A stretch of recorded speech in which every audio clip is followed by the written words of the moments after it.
Hello guys, try natin tong voice over camera root. Ito na po ang i-share ko sa inyo, ang aking pinagkakabisihan simula nung dumating ako dito. Although nagtatrabaho pa rin ho ako, pero ito kailangan ko nang simulan ng ating pagbabox ng mga gamit.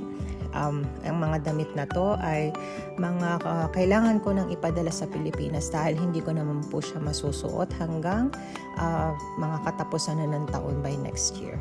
Pangalawang box na to sinisil ko, yung una kong box, inuna ko yung mga sapatos ko, pero kalahati pa lang din yun ng aking mga total na gamit. Ito ay kalahati rin ang maiilagay ko dito dahil talagang dalawang closet ko po ay puro mga damit.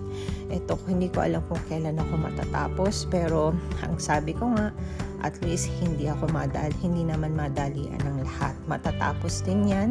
At ang mga ito naman ay hindi madalian na kailangan kong isuot right away.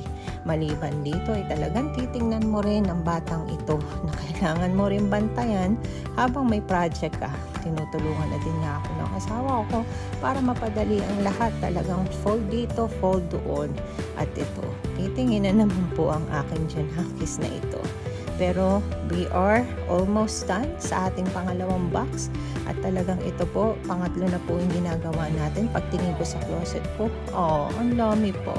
Pero hindi ko na ho kaya, talagang awat muna, stop muna. So far ito muna, hanggang sa muli mga B.